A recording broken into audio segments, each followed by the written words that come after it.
They never saw the threat coming because I mastered the art of silence. They thought I was a failed consultant living paycheck to paycheck.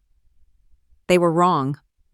I wasn't just invited to the Sterling Gala for appearances, I came to own their whole legacy. The scent of frangipani and salt clung to the air as I walked past the infinity pool, reflecting the moonlight like a mirror.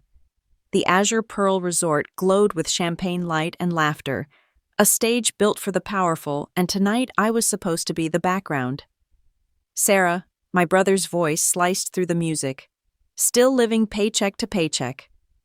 Around us guests chuckled softly. I smiled, sipping my sparkling water. If only he knew how many of their paychecks I quietly signed every quarter. The sea murmured against the shore beyond the open terrace, a rhythm too calm for the tension humming under the surface of the evening. The Founders' Gala was Ethan's masterpiece, his way of proving to every guest, every investor that he had made it, that he was the sterling heir worth remembering. I had promised myself I'd stay invisible at least until dessert. My mother, Lydia Sterling, had begged me to come. Just for appearances, she'd said on the phone, her tone smooth and practiced. It's good for the family image. Family image. That phrase used to mean something before I realized it translated to Ethan's reputation first, everyone else later. I could see him now center stage under the amber light, his tux tailored within an inch of perfection. Ethan Sterling, CEO of Sterling Holdings, hotel magnate and lifelong narcissist. He thrived under adoration, under power, under control. I'd once admired that. Now I knew it was fear disguised as charm. Lydia stood beside him, resplendent in emerald silk, her diamond earrings catching every flicker of light. When she spotted me lingering near the back, she waved like a hostess greeting a distant acquaintance. "Sarah, darling," she called, her tone airy. "Come join us. Don't be shy." Dozens of eyes turned. I could feel the heat of them, curiosity, amusement, condescension. Ethan's smirk widened as I approached. "Well, if it isn't my favorite minimalist," he said. "Still freelancing? Or did that little consulting thing finally fold?" A few nearby guests chuckled politely. A senator's wife leaned toward her husband and whispered something behind a manicured hand. I caught the word unstable. I kept my smile in place. "I prefer flexibility," I said. "Keeps things interesting." Ethan laughed. The sound practice polished. "Ah, yes. Flexibility. What every accountant dreams of." My fingers tightened slightly around my glass, but I said nothing. I'd learned that silence unnerves people more than argument. Lydia stepped in as if smoothing a wrinkle in the conversation. "Your sister's always been creative," she said, her smile brittle. "But not everyone is meant for the pressure of leadership, dear. You're doing wonderfully, Ethan." There it was, the quiet, sharp sting of maternal favoritism.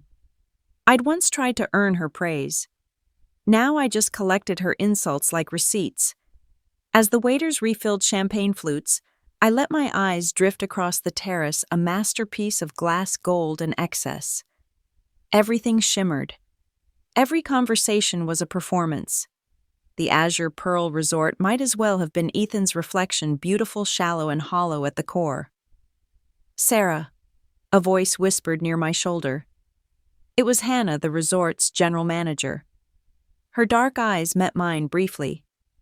"Your table's ready if you'd prefer to sit away from the main group." I gave her a grateful nod. Hannah had that rare quality in this place, quiet decency. She'd been polite when others weren't, discreet when others pried. "Thank you," I said softly. "Of course, Ms. Sterling," she replied. "Or should I say—" She hesitated, eyes flicking to my phone lying face down on the table. "Congratulations on the partnership." I froze for a fraction of a second. "You know I read the finance bulletins," she said with a small smile. "RM Ventures, correct, impressive acquisition strategy."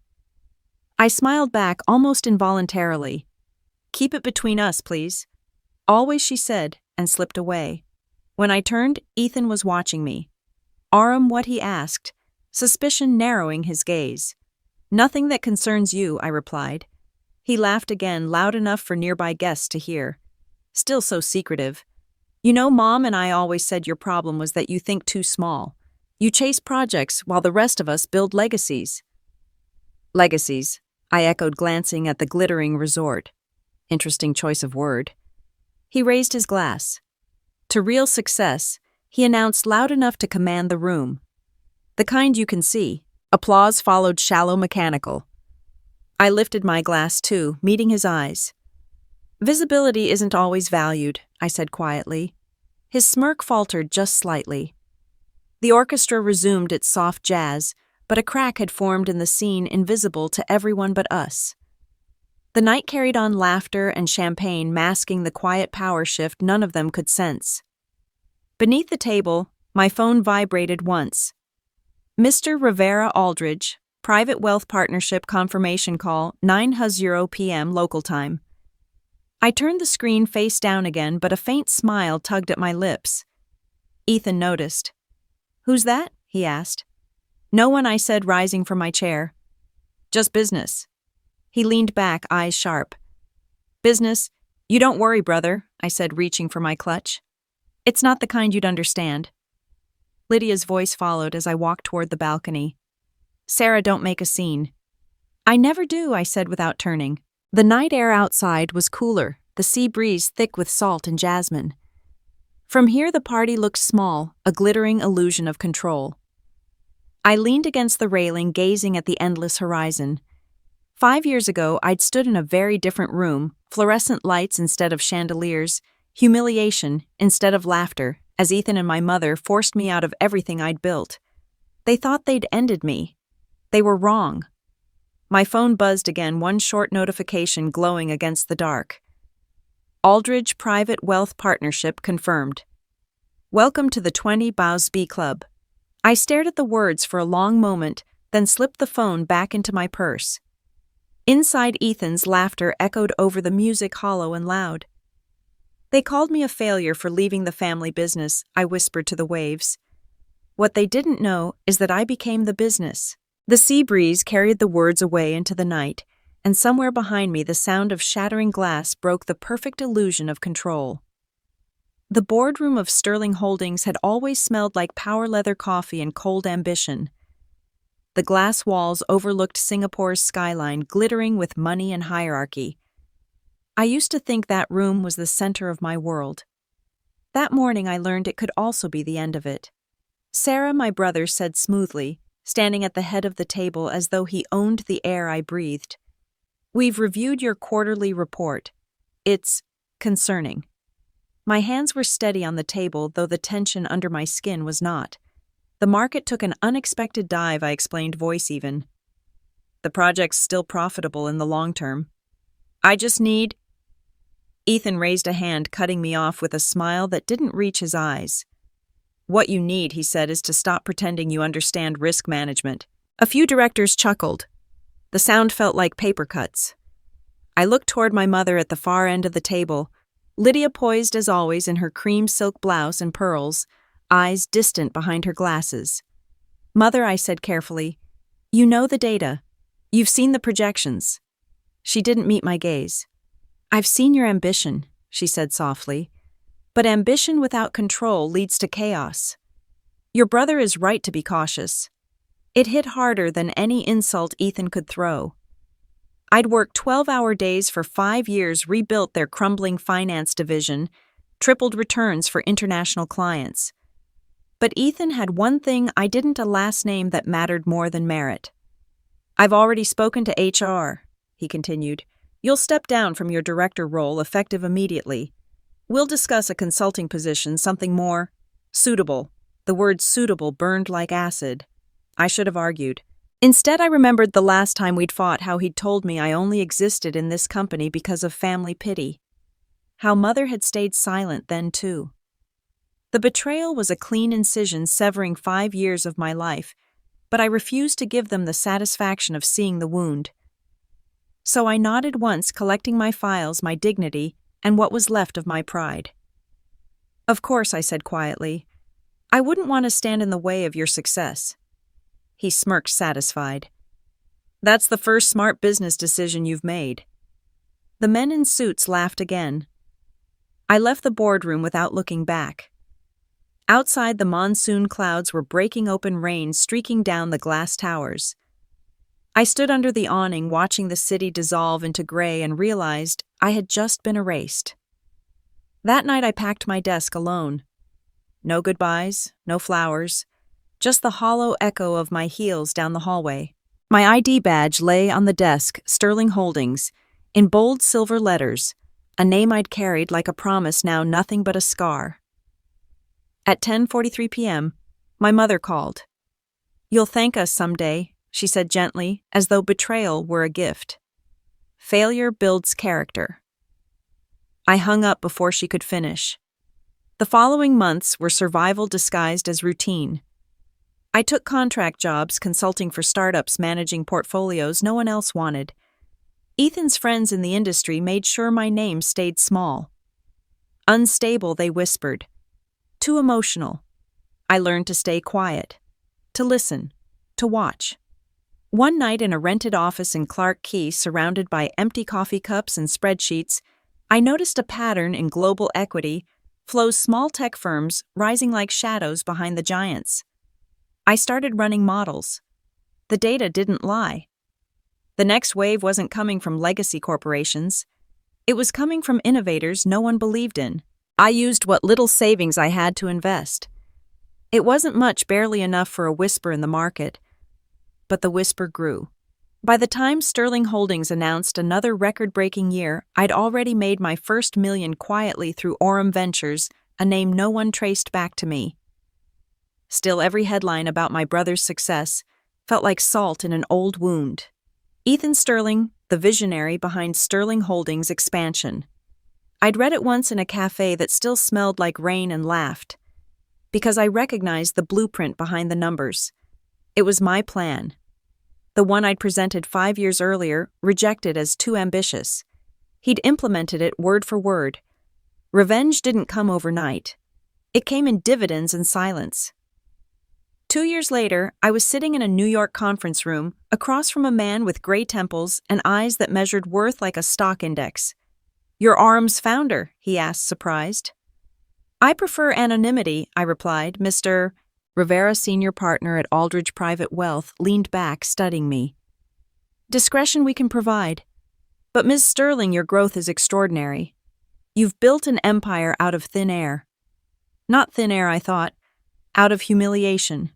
He extended his hand. "Let's discuss partnership." That handshake changed everything. By the third year, Aurum Ventures managed over $10 billion in assets. I diversified into energy tech and hospitality, including quiet stakes in resorts across Southeast Asia. One of them, ironically, was Azure Pearl, Ethan's prized project. He never knew. The irony tasted almost sweet. Sometimes late at night, I'd scroll through financial news. Sterling Holdings announces record partnership with Azure Pearl Resort Group. I'd smile, sip my tea, and glance at the line item buried deep in my portfolio, Aurum Ventures. Majority stake, 58%. He thought he was the architect. He was just the tenant. The last flashback I remember before the gala was a memory of that boardroom the day he'd fired me. The way his voice echoed against glass. Ambition without control leads to chaos. 5 years later, I'd learned the truth. Control without vision leads to collapse. When I booked my ticket to Phuket for the gala, I didn't plan revenge. I planned closure. But revenge has a way of arriving when closure takes too long. As the plane descended over the Andaman Sea, the sunlight broke through the clouds like gold over the water. I stared out at the window, my reflection overlaying the waves. He thought I'd fallen. He never realized I'd landed somewhere higher. And when the stock alert from Mr. Rivera pinged across my screen, "Your holdings crossed 20 billion. Confirm partnership status," I smiled. "Yes," I whispered to no one. "Confirm it." The sound of the confirmation chime felt like music. Tomorrow I'd see Ethan again for the first time in years. And this time, he wouldn't just see his sister. He'd see his silent shareholder. Years before that final humiliation, the first lesson in failure came earlier. The day I was fired was brighter than it had any right to be. The morning sun bled through the glass walls of Sterling Holdings Tower, washing over the boardroom like a lie, warm and golden on the surface, cold beneath. I'd spent the night before perfecting a presentation that could have saved the company millions in operational costs. I walked in believing I was about to earn my father's respect. Instead, I walked out with my career in pieces. Sarah, Ethan said, lounging in the chair that once belonged to me. "Dad's already reviewed your report." He's not impressed. My father sat at the head of the table. Silver hair perfectly combed, his cufflinks gleaming like armor. "You're talented but reckless," he said, voice smooth but sharp. "Your proposal's too aggressive." "We don't gamble with the family's name." "Gamble," I repeated. "I ran the numbers 3 times. The projections are solid." Ethan smirked. "And yet the clients don't trust your leadership. They said as much last week?" "That's not true," I said, heart-pounding. "They approved my model." "Your model," my father cut in, "isn't what we're discussing. We're discussing your role in this company." The room fell silent. There were 6 other executives seated around the table, all men, all older, all watching me like a student being graded. "What role?" I asked finally. He folded his hands. "Effective immediately, you'll step down as Director of Finance. Ethan will oversee the restructuring plan moving forward." The words didn't register right away. I laughed too softly, too stunned. "You're joking." My father didn't blink. "I never joke about business. I built that division from the ground up," I said, my voice rising despite myself. "You said it yourself. I turned around 2 failing subsidiaries in less than a year." Ethan shrugged. "And yet here we are." I turned to him, my throat dry. "You set this up, didn't you? The client dinner, the leaked reports, all of it." He smiled faintly. "You really should stop blaming other people for your mistakes." My father's tone hardened. "Enough, both of you. Sarah, you've always been too emotional. That's your weakness. You let pride cloud your judgment." The irony was suffocating. He'd always taught me pride was the family's greatest virtue until I had my own. "Dad," I said quietly, "you're making a mistake." He leaned back in his chair, unimpressed. "Mistakes build character. Perhaps this one will build yours." There it was. The verdict. "Security will escort you out," he added as if discussing the weather. "HR will handle the paperwork." The men around the table avoided my eyes. Cowards, every one of them. As I gathered my laptop, my father added almost gently, "You'll thank me one day." I looked up, meeting his gaze one last time. "No," I said. "One day you'll thank me." He withdrew from all executive duties 6 months later, citing poor health, leaving Ethan as the undisputed sole heir. The lack of closure was a bitter foundation for my next chapter. Ethan laughed behind me as I walked toward the elevator. "You really believe that?" he said. "Face it, sis. You're just not built for this world." The elevator doors closed before I could answer. I stood outside the boardroom, feeling the fluorescent lights buzz over my head. My chest felt hollow, not from sadness, but from a sudden absolute vacuum. It was the crushing realization that merit meant nothing, and 5 years of 12-hour days had culminated in a cardboard box. The weight of their combined contempt, my father's cold judgment, Ethan's practiced malice, didn't make me cry. It made me calculate. They think I am weak. They think I am finished. I will remember this moment until the day I rewrite the foundation of this city. The air was cold, but the resolve blooming in my stomach was hotter than any ambition I'd known before. I remember the silence more than anything, the hum of the floor beneath my feet, the faint buzz of fluorescent light, the sound of my own breathing. I walked out of Sterling Holdings Tower with nothing but a cardboard box and the ghost of my last name echoing behind me. Outside, the city moved on without me. Cabs honked, traders shouted into phones, sunlight glinted off the mirrored glass of buildings I no longer belonged in. I stood there for a long time, gripping the box until my fingers ached. My phone buzzed. "Mom."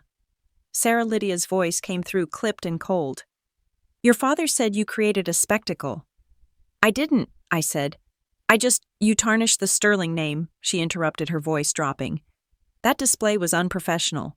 Our reputation before partners matters more than your pride." I stared at the crowd rushing past. He humiliated me in front of half the board. Her sigh was delicate, practiced. Your sensitivity is why you failed. I laughed, then bitter and small. Goodbye, Mom. That night I packed my apartment. Every award I'd earned, every plaque engraved with Sterling Holdings, they all went into storage. The city skyline shimmered outside my window, cruel and beautiful. For the first time in my life, I realized how quiet failure could be. The weeks that followed were survival in slow motion. I sent out resumes, called contacts, even applied for positions that would have insulted me a month before. No one hired me. Word traveled fast in the world of business, especially when your brother ran the narrative. Too unstable, one recruiter said gently. Your reputation's complicated. Complicated meant blacklisted. By spring, I was broke. My savings had bled into rent and ramen. I took a part-time job at a boutique financial firm in Marina Bay, answering phones, filing contracts, pretending not to notice when junior analysts smirked at the name on my resume. Still, I paid attention. I watched, I listened, I learned. That's when I met Rivera. He was the firm's senior broker, a man whose charm could liquidate an entire portfolio without raising his voice. He didn't underestimate me, which made him dangerous but useful. One night, while balancing ledgers after hours, I overheard him on a call. Words like liquidity expansion, decentralized equity venture pooling floated through the air. When he hung up, I asked, "What's decentralized equity?" He looked up, surprised. "You understand capital flow?" I nodded. Numbers make sense when people don't. He laughed. "You're wasted here, Sarah Sterling." 2 months later, I wasn't answering phones anymore. I was analyzing portfolios. Within 6, I was quietly investing under Rivera's mentorship. Small at first, then larger, faster, bolder. Every lesson I'd learned from Sterling Holdings, the betrayal, the arrogance, the false legacy, became my armor. By the time Ethan expanded his empire into hospitality, I'd already built mine in silence. Aurum Ventures started as a whisper, then a ripple, then a tidal wave. 5 years after the day they fired me, my name had disappeared from the corporate gossip pages. But my company's initials AV appeared in every major financial headline. And that's how karma works, quietly, elegantly, with compound interest. Now, standing under the palms of Ethan's luxury resort, I could still hear his voice from that boardroom, "You're not built for this world." He was right in a way. I didn't fit into his world. I built my own. The moment I stepped into the grand ballroom of azure pearl, the air thickened with perfume and ego. Glass chandeliers shimmered like icicles, and the sound of money floated between laughter and champagne bubbles. It was the kind of luxury my family worshipped, gold without soul. Ethan stood near the stage, surrounded by investors, a glass of whiskey in hand, and his smile as polished as his cufflinks. The years had added a few gray strands at his temples, but not enough humility to match them.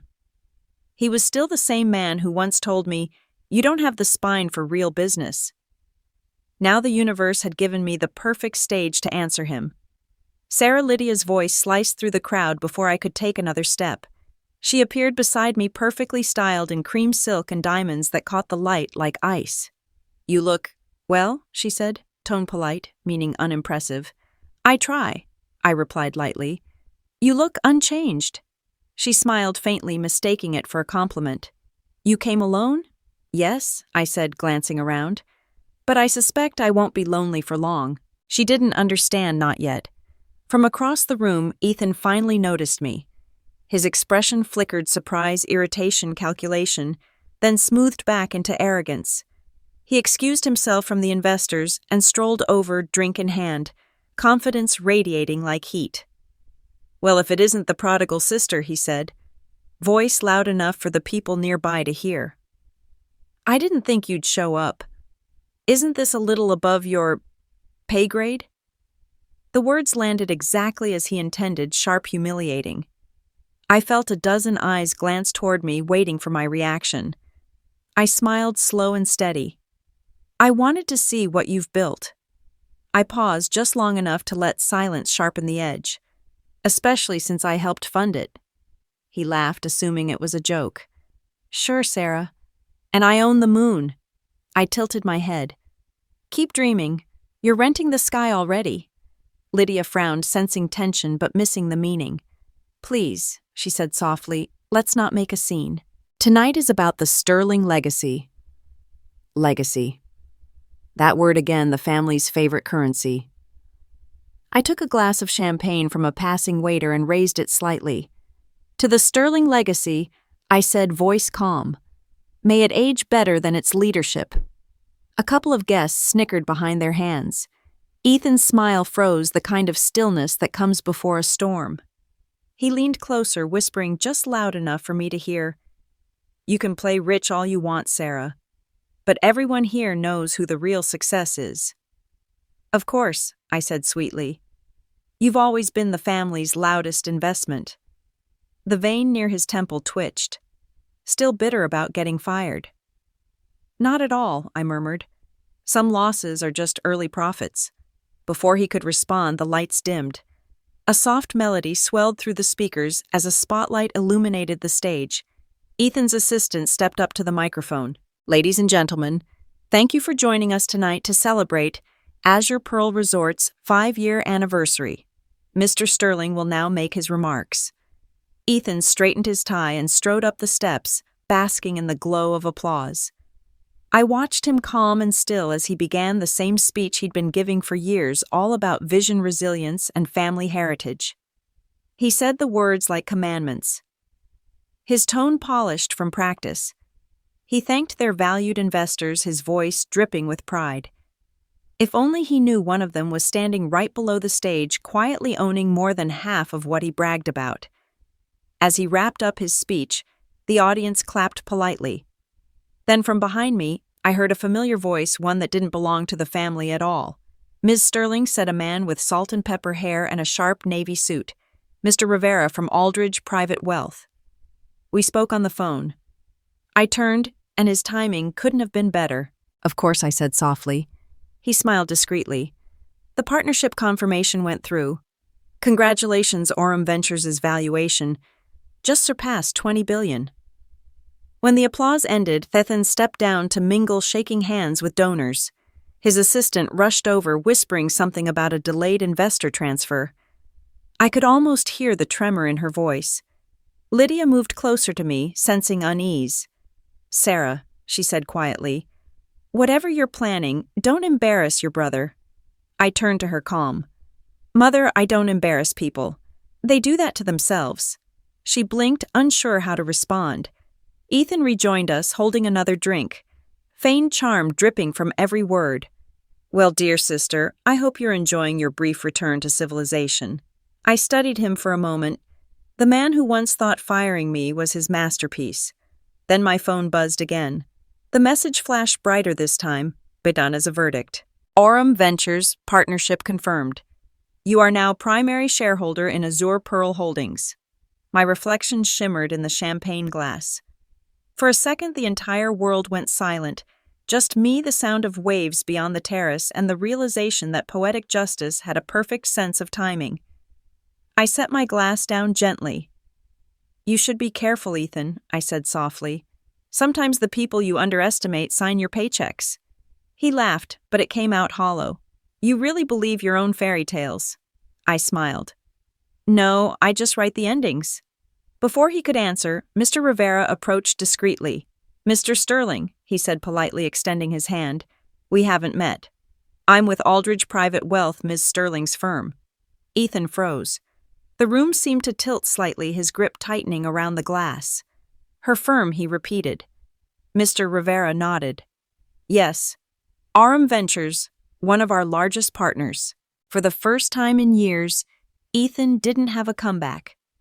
His eyes darted between me and Rivera, disbelief turning into slow dawning horror. His glass slipped from his hand and shattered on the marble floor. The sound cut through the music like thunder. Conversations around us stopped. Lydia's breath caught in her throat. I met his stare calmly. You were saying something about paychecks. The silence that followed was exquisite. Behind us, the sea wind carried the scent of salt and smoke from the fireworks waiting to launch at midnight. I turned toward the open terrace, the horizon stretched before me, endless, gold-tipped and free. For years I had dreamed of this moment. Not for revenge, but for recognition. And now, under the chandeliers of the empire that had once rejected me, my brother stood speechless, my mother pale, and every guest in the room suddenly realized that the woman they mocked as paycheck to paycheck was now the billionaire who owned their paradise. I didn't need to say another word. The truth had already detonated. The dinner had already begun, but the atmosphere remained frozen, chilled by the ghost of shattered glass. Every polite conversation was a forced effort, and the scent of expensive food couldn't quite mask the acrid smell of scandal. The guests were no longer looking at the sterling air with adoration. They were calculating. I had remained at the table after the incident, sipping water, allowing my presence to be the uncomfortable focal point. Ethan had returned 10 minutes later, his tailored tux pristine, his face rigid. His usual arrogance was replaced by a cold, dangerous stillness, a forced composure that was far more unsettling than his usual bravado. He caught my eye from across the table, not with a smirk, but with a flicker of pure hatred. He was no longer trying to humiliate me. He was trying to survive. Lydia sat beside me, her expression a careful mask of diplomatic panic. "Ethan has decided to move up his special announcement," she whispered, leaning close. "It's very important. Please, Sarah, if you have any decency left." I cut her off with a slight, polite smile. "Mother, you know I always appreciate good timing." Ethan stood tapping his spoon against his glass, the sound sharp and demanding. The entire room went silent immediately. "Thank you all for attending this momentous occasion." Ethan began, his voice smooth, despite the tremor of his hand. "The 5-year anniversary of Azure Pearl is a celebration of vision, and tonight we announce the future." He looked deliberately past me, focusing on the global investors. Sterling Holdings is proud to solidify its position as a global leader by announcing an exclusive transformative partnership with Rivera Capital London. A strong murmur of approval swept through the room. Rivera Capital was the key to European expansion, a desperate strategic Hail Mary pass. Ethan must have rushed to finalize in the hours since I revealed my ownership of Azure Pearl. He was trying to prove he still commanded the market. Lydia beamed with relief. "See, Sarah," she mouthed triumphantly. Ethan paused, letting the prestige sink in, then delivered his final calculated jab, directing his gaze at me. "This partnership secures Sterling Holdings' future. Unlike the risky, decentralized ventures some prefer, this deal is the definition of real, tangible legacy. A foundation." I smiled, slow and steady, placing my napkin beside my plate. "A foundation is only as strong as the ground it's built on, Ethan." He frowned, impatient. "What is that supposed to mean?" I stood, drawing the attention of every single guest, every eye following the simple black slip dress that contrasted sharply with the glitter of their gold. "It means you should have read the fine print on your new foundation," I said, my voice quiet, carrying effortlessly through the stunned silence. "Because as of this morning, Aurum Ventures finalized its controlling stake in Rivera Capital.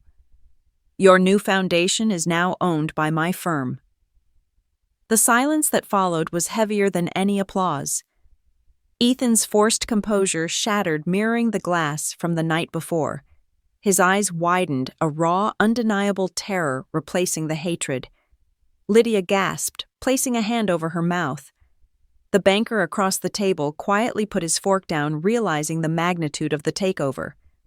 "That's impossible." Ethan finally choked out, his voice weak. "You don't have the capital to absorb a firm that size."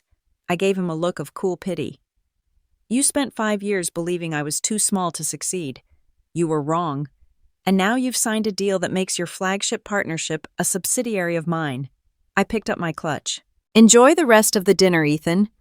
And welcome to the future of Sterling Holdings." I turned to leave.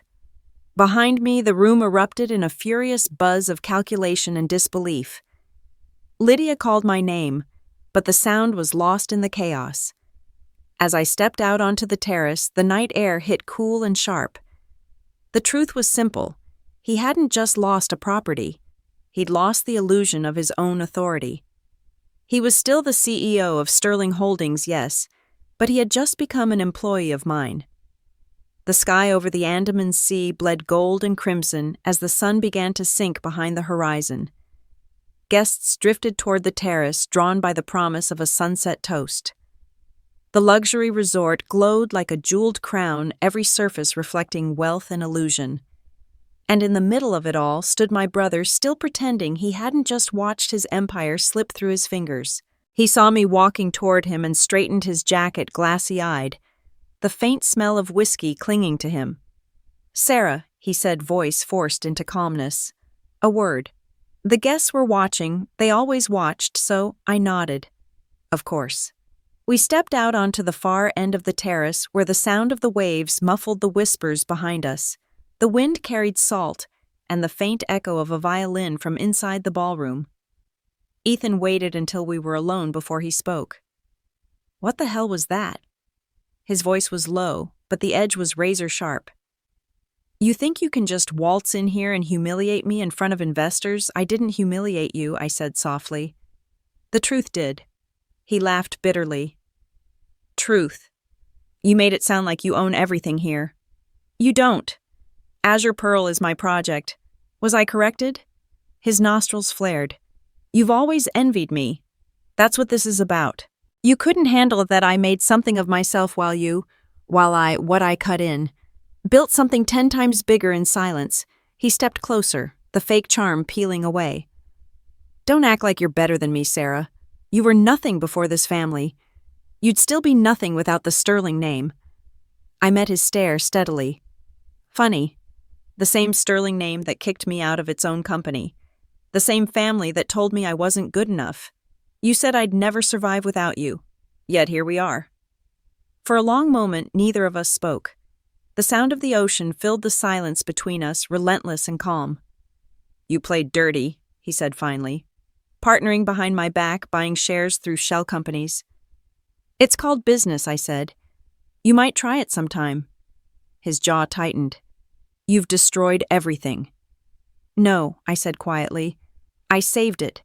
You were drowning in debt, Ethan. You just didn't know it yet. Your visionary leadership was running this resort into the ground. Orum's acquisition is the only reason it still has a future." He blinked, thrown off balance. "That's not true." "It is," I said, handing him a document from my clutch, the financial report Mr. Rivera had sent me earlier. Operational losses for 3 consecutive quarters. Investor withdrawals. Hidden loans under subsidiary accounts. I bought Azure Pearl to protect it, not ruin it. He stared at the papers, his confidence cracking, words catching in his throat. You knew all this. I've known for months," I said. "Ever since your board started panicking. They came to me first, not you. You were too busy throwing parties to notice your foundation was rotting." He looked up at me, something dark flickering behind his eyes. Not just anger, but fear. "You think this makes you better than me?" "No," I said. "It makes me free." He laughed once, harsh and hollow. "You and your moral speeches. You didn't buy this place for freedom. You bought it for revenge." I took a step closer, the sunset painting both our faces in amber light. "You're half right. I didn't buy it for revenge. But I won't deny it feels satisfying." Ethan looked away, the muscles in his jaw twitching. "Mother won't forgive you for this." "She doesn't have to," I said. "Forgiveness stopped mattering the day you fired me." He turned back sharply. "You think you're untouchable now just because you made a few billion, 20 billion, I said calmly. He froze. "What?" "That's the current valuation of Orum Ventures," I clarified. "It puts me among the largest private investors in Asia." "You were busy talking about your legacy. I was busy building mine." He exhaled shakily, running a hand through his hair. "You always were dramatic. Only when the story deserves it," I said. "And this one, it's poetic." The sound of footsteps interrupted us. Lydia appeared, her expression tight but controlled. "What's happening here?" she asked. Everyone inside is whispering about some announcement. Ethan opened his mouth, but I spoke first. "Mother, I finalized the acquisition of Azure Pearl Holdings. Effective tonight. Sterling Resorts is now a subsidiary of Orum Ventures." The words hung in the air like thunder. Lydia's hand tightened on her clutch. You bought your brother's company. No, I said softly. I bought back my dignity. Her lips parted, shock flickering across her face. Lydia's voice broke the silence, soft and terrified. You knew about the debt. What happens to the company now? What happens to us? It gets managed properly, I said. And you get to watch. Ethan slammed his glass onto the railing shards, scattering across the marble. You're proud of yourself, aren't you? You think money fixes everything? No, I said, voice steady. But it exposes everything. He stared at me, eyes burning with rage. But behind it was something else, the realization that the game was over. The sun dipped below the horizon, the last light fading into indigo. Music swelled from inside as waiters began serving dessert, the illusion of joy continuing for everyone else. I started walking away, my heels clicking against the marble like punctuation marks to a chapter I'd long waited to end. Behind me I could hear Ethan's breathing, ragged, defeated, and the faint sound of glass crunching under his shoes. Just before I reached the doorway, I looked back over my shoulder. Ethan, I said. He met my gaze, eyes dark under the last trace of sunset. Next time, I said softly, don't underestimate the quiet ones. Then I stepped inside, leaving him with the darkness, the sea, and the empire he no longer owned. The rain came suddenly pounding against the balcony glass, like applause from a storm that knew my secret. It was almost poetic the moment my brother's empire began to crack, the sky joined in the celebration.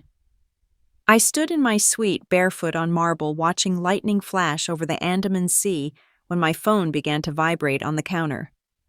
Rivera incoming call from Bloomberg Asia. Should I patch them through? I hesitated only for a second.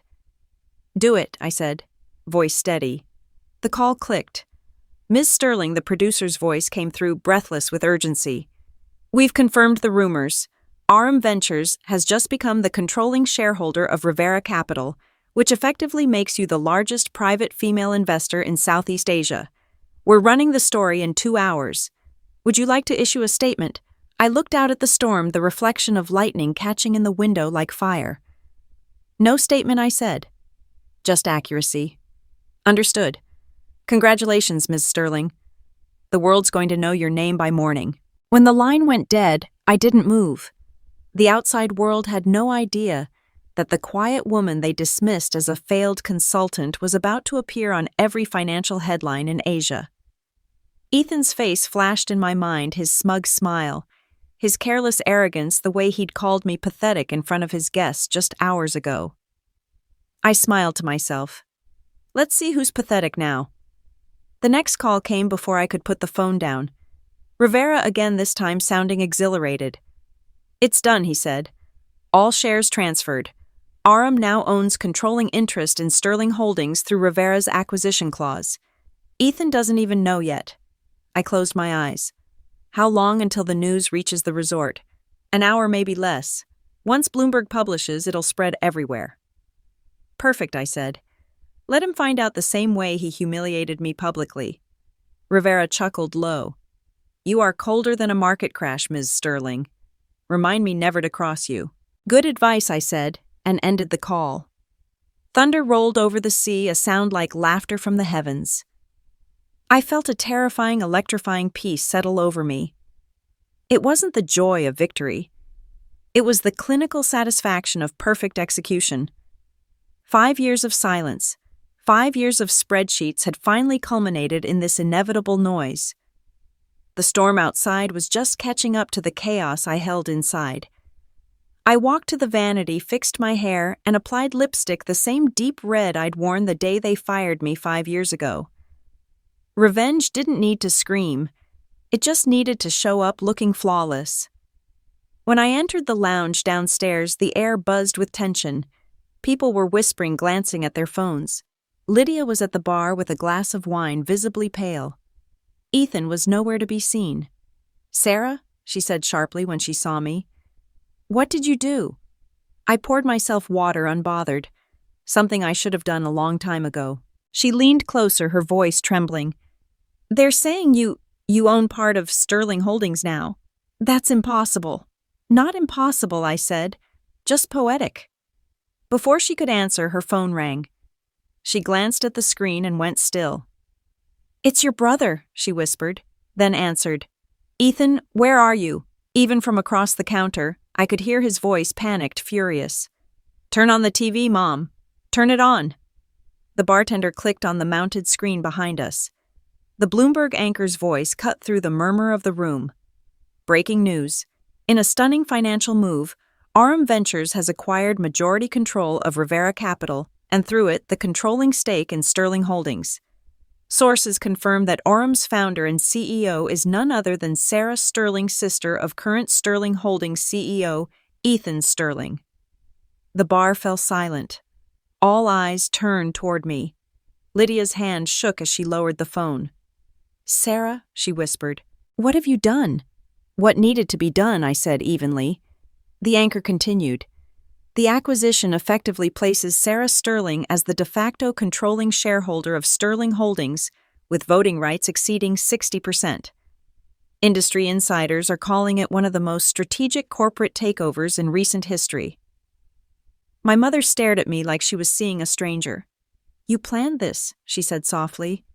"All this time?" "Yes," I said. "Every detail. Every document your precious son ignored." The elevator dinged and Ethan stormed in his white shirt, clinging to him from the rain, and his tie was wildly askew. The forced composure from dinner was completely gone. "What the hell did you do?" I didn't flinch. "I simply enforced the acquisition clause that you as CEO approved yesterday," he shouted, voice cracking. "You manipulated Rivera, you lied. I executed a legal acquisition, I cut in. If you don't understand the difference, that's not my problem." "You tricked me into shaking your hand in front of everyone," he said. That dinner I smiled faintly. "You toasted to it, actually." Gasps rippled through the room. Guests began whispering again, their phones lighting up with news alerts. Lydia stepped between us. "Ethan, stop. This isn't the place. This isn't over," he snarled, jabbing a finger at me. "You can't just walk in here and take everything." "I didn't take everything," I said calmly. "Just what you stole from me." His jaw clenched. "You think anyone will respect you after this? You're a parasite living off my name." "No," I said, stepping closer, my voice steady as ice. "You're living off mine now." He blinked, confused.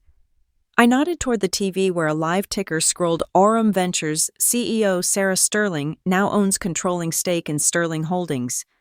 Market response is overwhelmingly positive. The crowd around us erupted, reporters dialing phones, guests murmuring, cameras flashing.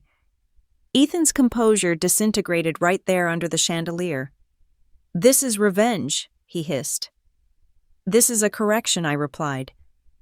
"You built a legacy on my work. I just repossessed it." He stared at me, breathing hard. "You think money makes you powerful?" "No," I said, leaning in close. "But it makes your silence affordable."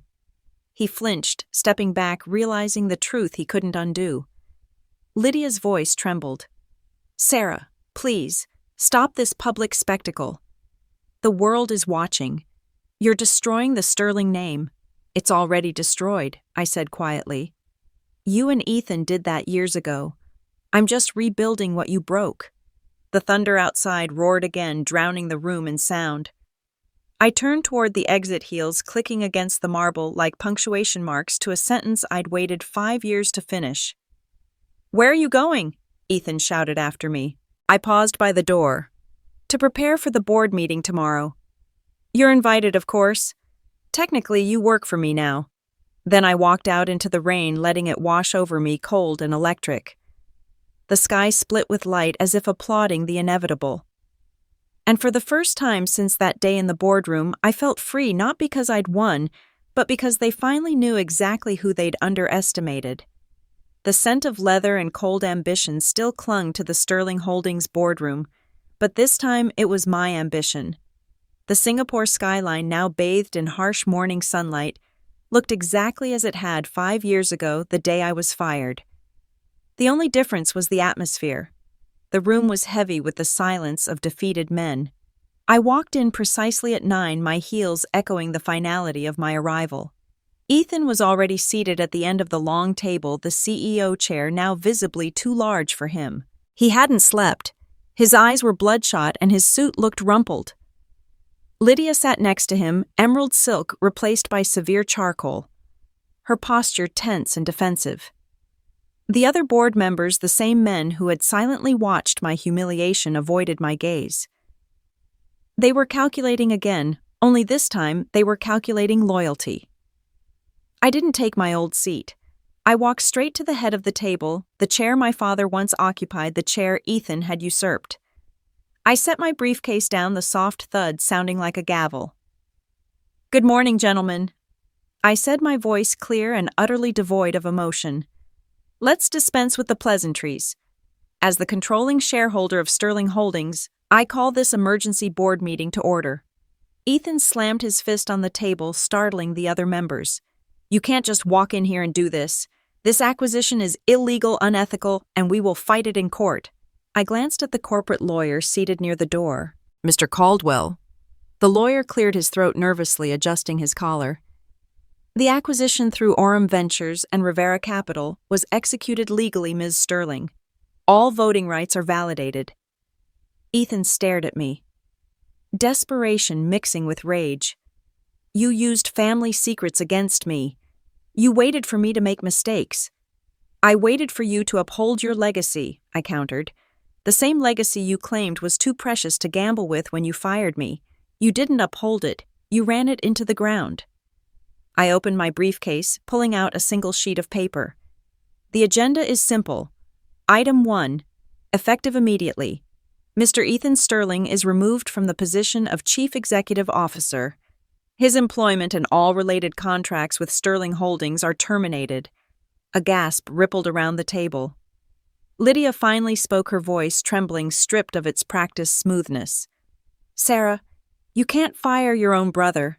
This is family. You don't burn down your house to kill a spider." I looked at her, the woman whose favoritism had fueled this entire conflict. "You didn't see him as family when you let him humiliate me 5 years ago, Mother. You saw me as an inconvenience, and he was already burning the house down with debt." "But who will lead?" she pleaded, her eyes wide with fear for their position, not their son. "I will," I said simply. "Interim CEO until a permanent, competent leader is found. Item 2. Effective immediately. I am freezing all discretionary spending and launching a full forensic audit of the last 5 years of executive decisions." I looked pointedly at Ethan. Ethan surged to his feet, eyes blazing. "You will regret this. I am still an executive. You can't just erase me. I am Sterling." "You're an employee with a severance package, Ethan," I corrected, never raising my voice. "The Sterling name belongs to the company, and I own the company now. Security will escort you out." As 2 discreet security guards approached, Lydia turned to me, her face pale. "And me? What about me, Sarah? I've been on this board for 20 years. "You can stay," I said, watching Ethan being led away. His final look was pure, impotent fury. "You can stay and watch. You've always loved watching the show, haven't you? Mother, consider it your new role, non-voting member responsible for observing the proper management of the legacy you helped destroy." I leaned back in the chair, feeling the cool leather against my spine. The boardroom finally felt right. It wasn't about revenge anymore. It was about control. "Now, gentlemen," I said, meeting the eyes of the remaining board members who were suddenly sitting very straight. "Let's talk about debt restructuring." Rain hammered against the glass walls of my penthouse, blurring the skyline of Singapore into streaks of silver. I stood barefoot by the window, a glass of whiskey in my hand, watching the city pulse beneath me, the same city that once chewed me up and spat me out. Now it moved to my rhythm. Every stock I touched, every partnership I sealed, every decision I made, echoed through those streets like quiet thunder. But even empires have ghosts. "Ms. Sterling," my assistant's voice came through the intercom, hesitant. "Your mother's here." I turned slowly. "Send her in." The doors opened and Lydia walked in, wrapped in an ivory trench coat, her heels clicking softly on the marble. She looked smaller than I remembered, her confidence dimmed, her pearls dull against the gray light. You look different, she said, scanning the apartment. This place suits you. I know, I replied. Whiskey. She shook her head. I didn't come for that. Then what did you come for? To talk about your brother? I sighed. Of course. She took a seat, clutching her bag tightly like it might protect her from the truth. Ethan is struggling. The board removed him. He's lost everything, Sarah. The house, the cars, even his shares. He's broke, I finished. Poetic, isn't it? Her eyes flashed with something between anger and pain. Don't do this. I'm not doing anything, I said calmly. I warned him. I gave him every chance to act like a partner instead of a parasite. He's your brother. And I was your daughter, I said, my voice quiet but sharp. Did that matter when you watched him throw me out of the company? When you told me I wasn't fit to lead? Don't lecture me on loyalty, Mother. You taught me it's conditional. She exhaled, shoulders slumping. Maybe I made mistakes. But you can't punish him forever. You've won, Sarah. Isn't that enough? Winning was never the point, I said. Control was. For a moment, the only sound was the rain. Lydia looked at me like she didn't recognize the woman in front of her. Maybe she didn't. When did you become so cold? She asked softly. When warmth got me fired, I replied. Her eyes glistened, but she blinked it away. You sound just like your father. That made me laugh, a sound without humor. The man who left the company drowning in debt and called it a legacy, I learned to pay for the debts of his legacy. She stood, voice trembling now. You think this power will save you? It won't. It'll destroy everything human left in you. Then maybe I'll finally understand the rest of you, I said, turning back toward the rain. I heard her purse clasp snap shut, the sound of surrender. I'll tell Ethan you refused. Tell him whatever you want, I murmured. He's good at believing lies. When she left, the silence filled the room like fog. I poured another drink, watching the amber swirl in the glass. Somewhere deep inside, something flickered, not guilt exactly, but something close. My phone buzzed on the counter. Mr. Rivera. Urgent. I answered. What's wrong? There's chatter on the market, he said. A leak about the Aurum acquisitions. Someone's been talking. I turned, every muscle tightening.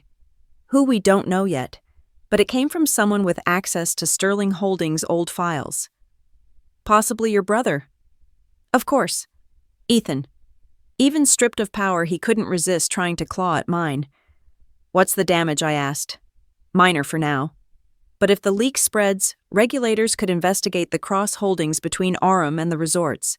You need to get ahead of it. Handle it, I said. Quietly.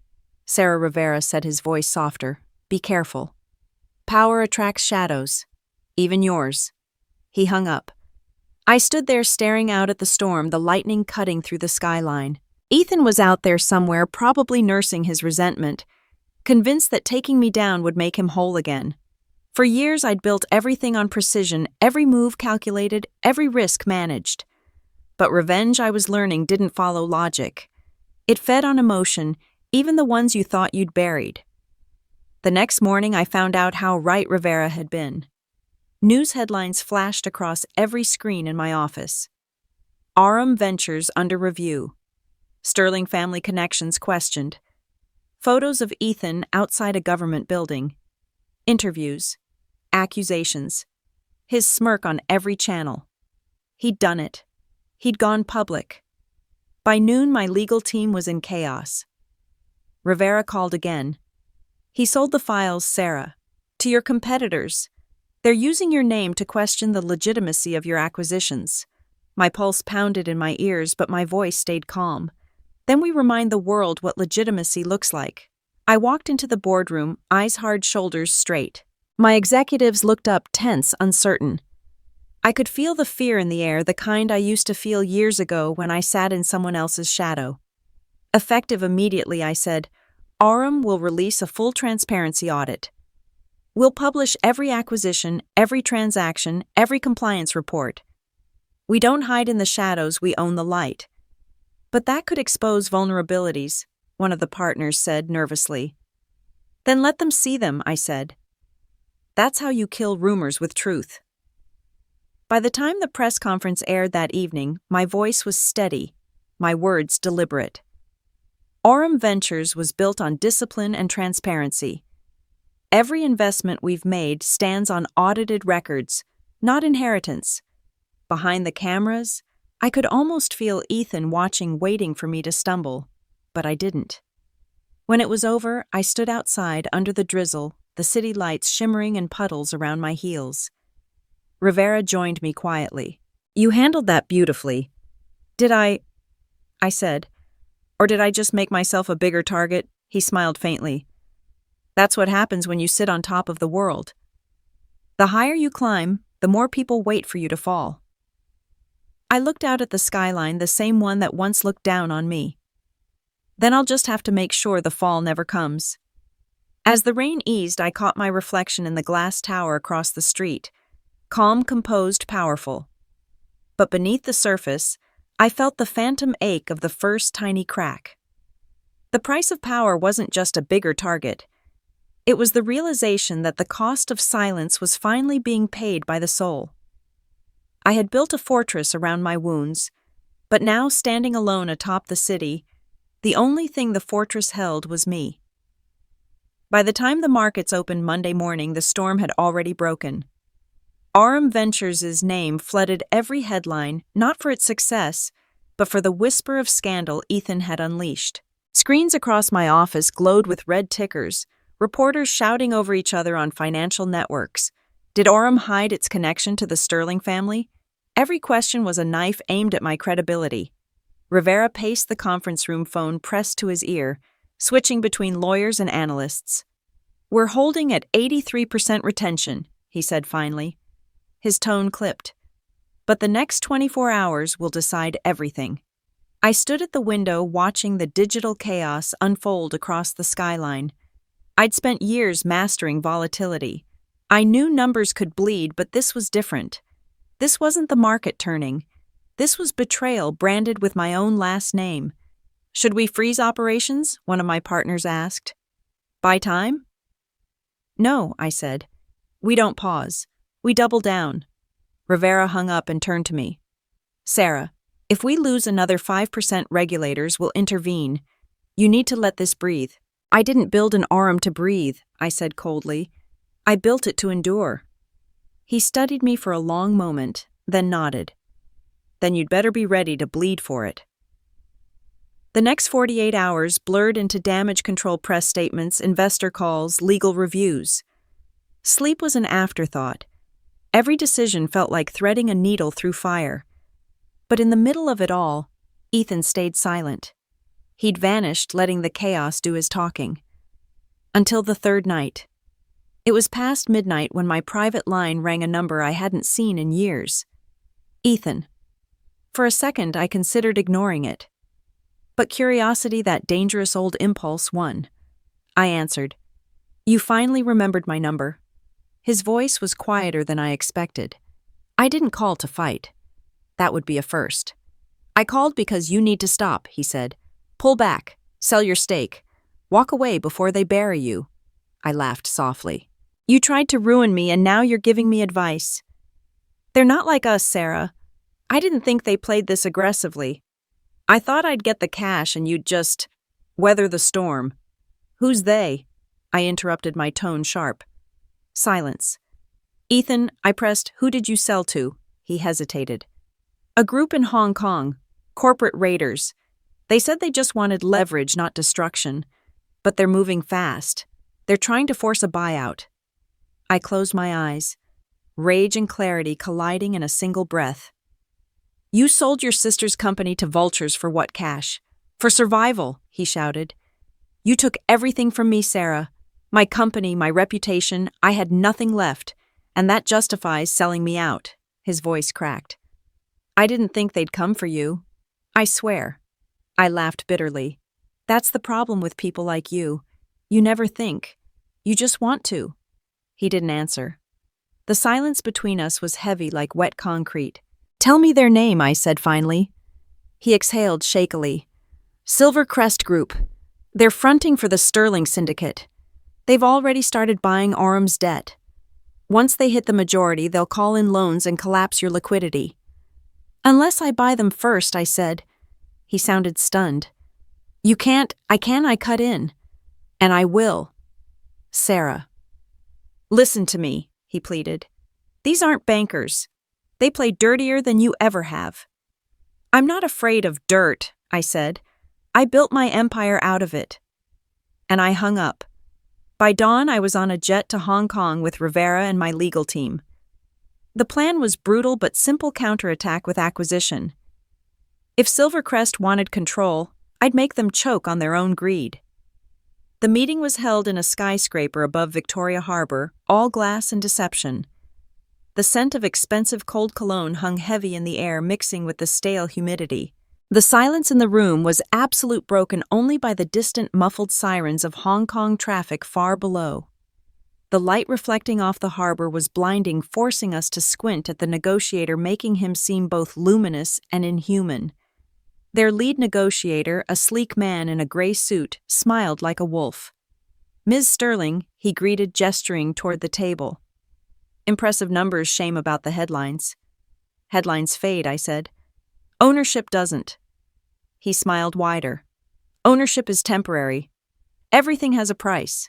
Then name yours, I said, sliding a folder across the table, documents showing RM's new offshore reserves, enough to buy out every share they'd acquired and still have liquidity left to burn. He glanced at the numbers, his smirk faltering. That's impossible. Nothing's impossible, I said. Not when you've already paid in absolute control. Rivera leaned forward, voice calm but firm. You can walk away with profit now or be litigated into extinction. Your call. For a long moment, the room was silent except for the hum of the city below. Then the negotiator exhaled, resigned. You're a dangerous woman, Ms. Sterling. I smiled faintly. No, just underestimated. The papers were signed an hour later. Silvercrest backed down. RM stabilized. The markets recovered. But victory didn't feel like triumph. It felt like exhaustion, the kind that settles in your bones after you fought too long to remember why you started. Back in Singapore, Rivera joined me in the elevator up to my office. You saved the company, he said quietly. I saved the structure I corrected. The soul might already be gone. The triumph was hollow tasting of burnt metal and sleepless nights. The victory was defensive, and it had consumed the last piece of my old self. He looked at me curious.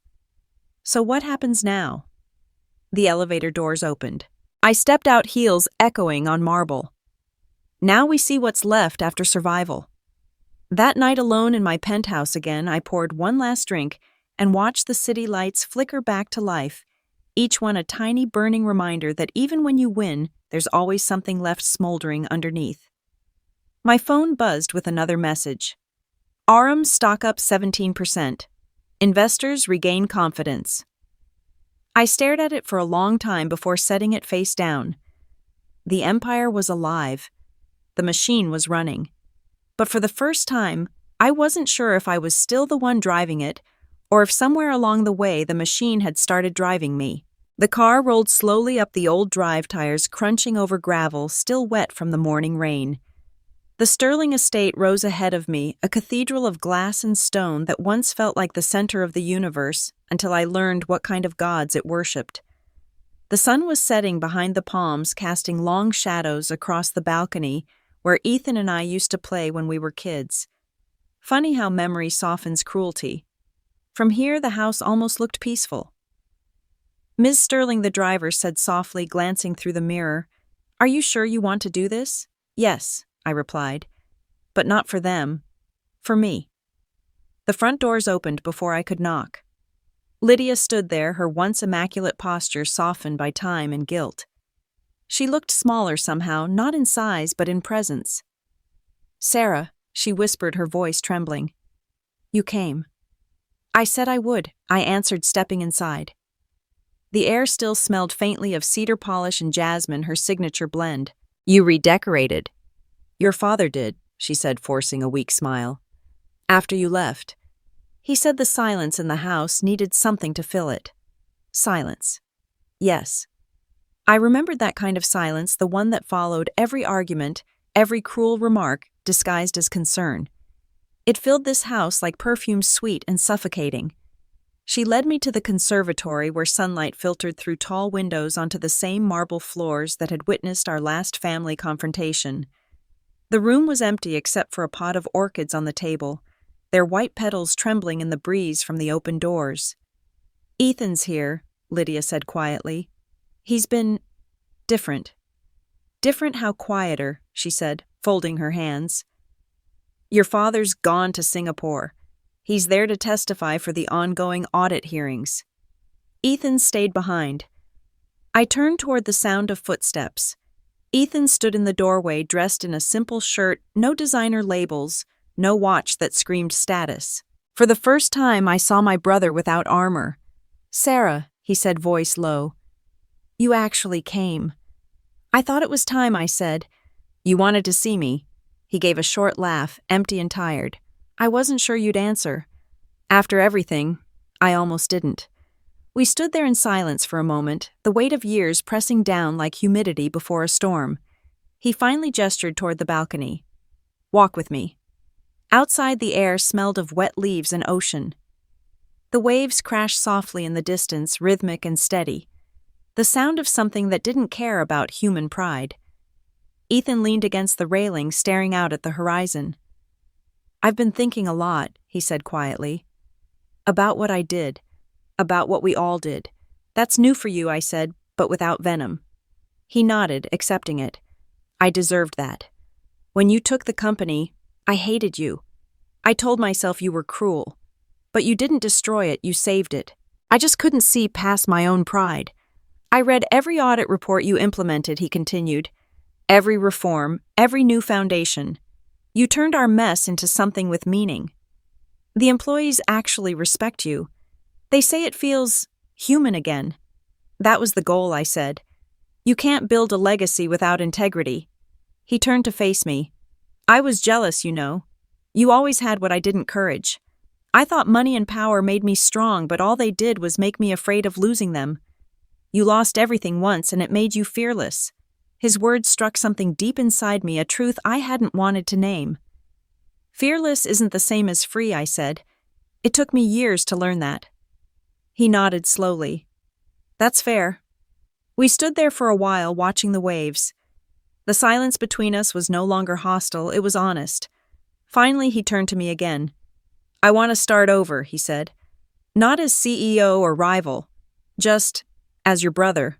I studied him, really studied him, and saw the exhaustion behind his eyes, the kind that comes only when the illusion finally cracks. "Starting over isn't easy," I said. He smiled faintly. "Good. Maybe that means it's worth doing." I almost smiled back. Almost. As we walked back inside, Lydia was waiting, holding an old wooden box in her hands. "This belonged to your grandmother," she said. "She wanted it to go to the one who learned to listen before speaking. I think that's you now." I opened the box. Inside was a single simple necklace, gold, worn, unremarkable except for the engraving inside the clasp, "Strength in Silence." I ran my thumb over the words. "She always knew," I murmured. "She did," Lydia said. "And now I finally do too." Ethan looked at her, then at me. "Dinner?" he asked tentatively. "No reporters, no board members. Just us." I hesitated, then nodded. Just us. Later, as we sat around a small table with no silver platters or expensive wine, I realized something. Forgiveness didn't always arrive with fanfare or tears. Sometimes it came quietly disguised as conversation over plain food in a house that once felt like a battlefield. When I left that night, the air was cool and still. I paused at the doorway, looking back one last time. Lydia smiled faintly. Ethan raised a hand in silent acknowledgement. For the first time in years, I didn't feel like an intruder in my own family. The relentless turning of the machine had finally ceased. As I stepped into the night, the stars shimmered faintly above the sea, small, steady reminders that even broken things could glow again. And though part of me would always remember the cruelty, another part, the stronger one, knew I'd finally done the hardest thing of all. I'd let go. The morning sunlight spilled across the terrace of the coastal villa, painting the marble in soft gold. The sound of waves rolled in steady rhythm, calm and endless, so different from the chaos I'd lived in for years. I sat at the table barefoot, a cup of black coffee cooling beside my laptop. For the first time in my life, the screen wasn't filled with stock updates or acquisition reports. Just a blank document titled The Future Fund. It had taken years to get here through fire betrayal and boardroom wars, but somehow I had made it. RM Ventures had survived the scandals, outlasted the raids, and reshaped itself into something new. Not just a company, but a force for rebuilding, for giving others the chances I'd once been denied. Ms. Sterling, my assistant's voice, came through the villa intercom. "Mr. Rivera is here." "Send him out," I said. Moments later, Rivera appeared wearing linen instead of his usual suit. He smiled faintly as he looked at the sea. "So this is where empires come to rest." "Not rest," I said. "Rebuild." He chuckled. "Always rebuilding, even when you've already won." I took a sip of my coffee. "Winning's just maintenance.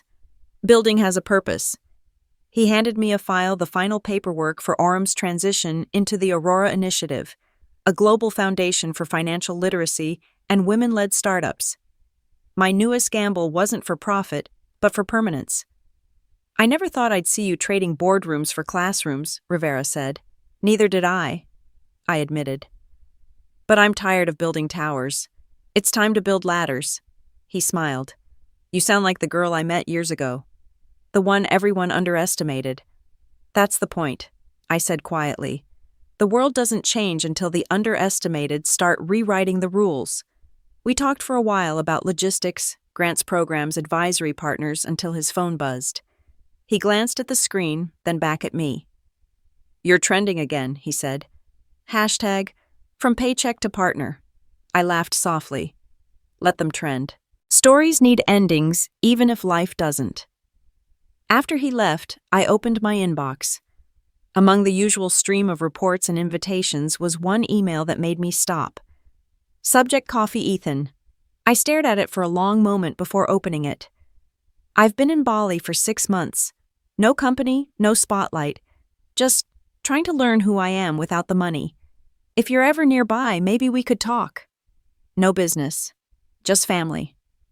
There was no manipulation in the words, no pretense, just exhaustion and maybe regret. I sat back staring out at the horizon where the sea met the sky. For years I'd chased power, thinking it would heal what my family broke. It hadn't. It had just built walls of gold around old wounds. But now maybe it was time to let a little light in. I typed back 2 words. Next week. That evening the villa filled with the scent of salt and rain. I walked down to the shore barefoot, the tide curling over my feet, warm and forgiving. The air was soft, humid, alive. Behind me through the glass walls, I could see my reflection in the window, calm, composed, finely whole. It wasn't the same woman who'd walked into a luxury resort years ago, trembling with rage and the need to prove herself. That woman had been forged in humiliation and revenge. This one was built on quiet resolve. A soft chime came from my phone. A message from the Foundation's communications team. The first scholarship recipients have been selected. One of them wrote, "I want to be like Sarah Sterling, not powerful, but fearless." For a long time, I just stared at the message, the words sinking in. Fearless. Not powerful. Not rich. Fearless. That was it, the legacy that mattered. I walked back inside where the table was scattered with blueprints and letters, plans for the Foundation's global launch in Seoul, Nairobi, and Sao Paulo. Each page was a story waiting to unfold, a life about to change. The storm that had once defined me was gone. In its place was something, still something, grounded. Before bed, I opened a new document and began to write, to the girl who once thought she'd never be enough. You don't owe the world your pain. You owe it your courage. Keep walking even when no one's watching, especially then. Because the quiet steps you take today will echo louder than any applause tomorrow. I saved it unnamed. Some stories didn't need titles. The next morning I woke to the sound of the sea and the faint buzz of my phone. Notifications filled the screen messages from journalists, investors, even old rivals. But one stood out. Congratulations, Ms. Sterling. Forbes named you among the 10 most influential women in global finance. I smiled and turned off the phone. The waves outside were louder than any headline. As the sun rose, I brewed another cup of coffee and opened the sliding doors, letting the wind fill the room. Success used to sound like applause and money-counting machines. Now it sounded like this: the ocean, the birds, and the quiet certainty that I'd finally built something worth keeping. For years, I'd wanted my family to see me, to understand me. But in the end, the only person who needed to see me was the one in the mirror. I set my mug down and whispered to no one in particular, we made it. Not because I was rich, not because I won, but because after everything I was free. If this story touched you, if you've ever been underestimated, dismissed, or told to stay small, remember this